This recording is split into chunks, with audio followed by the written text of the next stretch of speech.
Hey everybody, Anthony Alfredo here, and I'm back behind the wheel of my SimSeats driving simulator in my virtual Ford Mustang.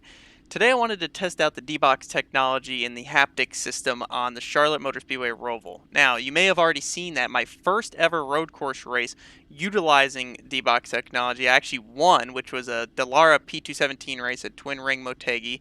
That was really cool. I definitely feel like the haptics made me a better road racer on the sim because I've always sort of struggled in a static simulator with finding the threshold braking and maximizing the capability of the car on corner entry, exit, pretty much everywhere, but especially under braking and things like that. And that's something I wanted to test in a stock car.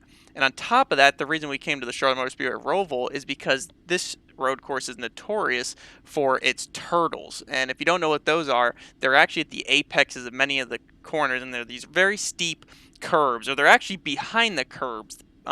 There's like the flatter curbs you can get on, and the turtles are very steep, but the drivers still hit them. And if you've ever watched them in real life, a lot of them just clobber them, and the car lifts up when they hit them, but you don't use them to make the car turn and actually help make the corner. So I want to feel that on the D-Box SimSeats driving simulator because I want to experience that jolting and see what it feels like, especially because I'm going to need to get used to it for real life in addition to just getting more laps under my belt on a road course. So this is going to be great for us, and this is a first-hand look at it because I have yet to experience it. So we're going to creep around here because I haven't made any laps yet, and I think I've raced here once on iRacing only, and we'll see. We're just going to try to get a feel for everything. I'm not worried about how fast I go right here. This is more for experimental purposes and experiencing the feeling of the curves. Now these curves, these flat ones, you could feel the, they're like rumble strips, and you could feel that, which is super cool. But I'm excited to experience the actual turtles and how much they jolt you around. This is my first time in a stock car on iRacing with the D-Box. Oh, there's the turtle! I hit them really hard that time, and that felt about how I would expect it to be. I jumped right over them. Well, that's a good start. Now we know what to expect. Okay, I'm not so nervous now. It wasn't as bad as I expected. I figured it couldn't be horrible for these drivers that use them so frequently. Okay, my corner entries are way too fast. I need to get this thing slowed down more. Alright, here we go. We'll hit turn one turtle. We also need to get more heat in the tires and everything. We missed the corner, so that doesn't help. This car is extremely tight. I'm running the fixed setup. Okay, I just went from extremely tight to not being able to turn. Okay, let's appreciate that save. The D-Box definitely allowed me to do that. I don't think I would have saved that on a static sim. I was able to feel where the car was going and being directed in that situation. Why is it doing this? This is very strange. I wonder if I just need to get more laps and everything. And let's see if we can generate a little bit of tire heat here.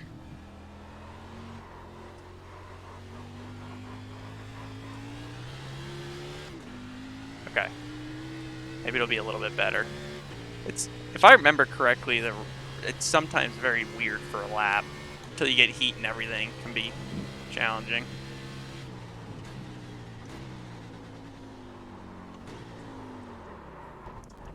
Oh my gosh, I can't make a lap. Maybe I should have practiced before this. I didn't want to because I wanted to experience it firsthand with you all.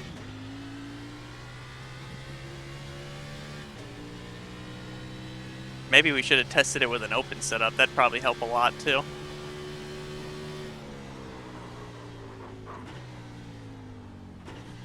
Here we go. One turtle. Oh yeah.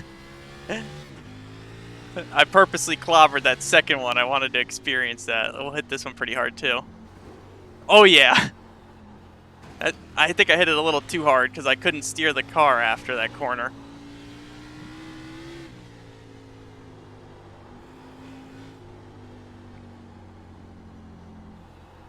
You seasons up a little bit.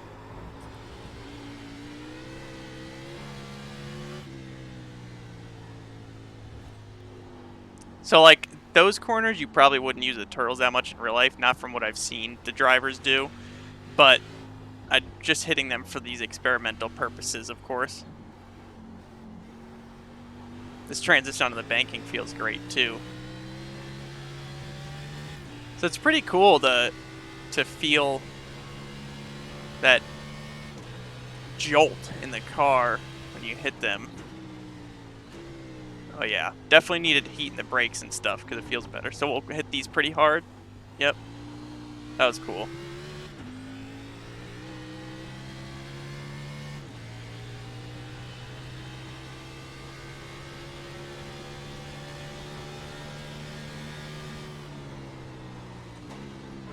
Yeah, we just needed heat in the brakes and stuff. Now it's much easier.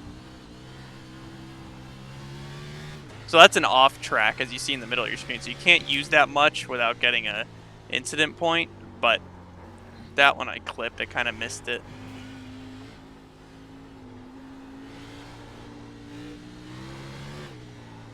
This isn't going to be a good corner. Oh, I don't know. I didn't expect to say that. I thought I was going to spin all the way through the corner.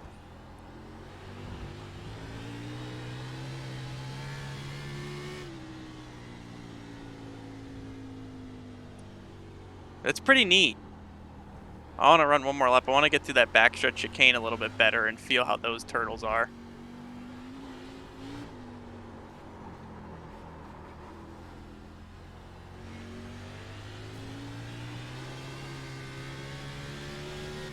Yeah, I think this setup's a little edgy in a lot of different ways, but we'll get these turtles again here.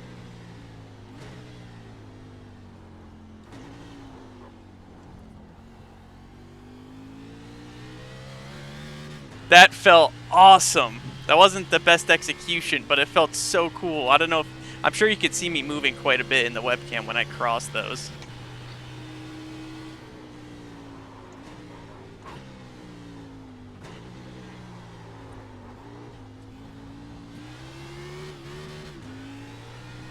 Well, that was fun. I like the way that felt. That was pretty cool.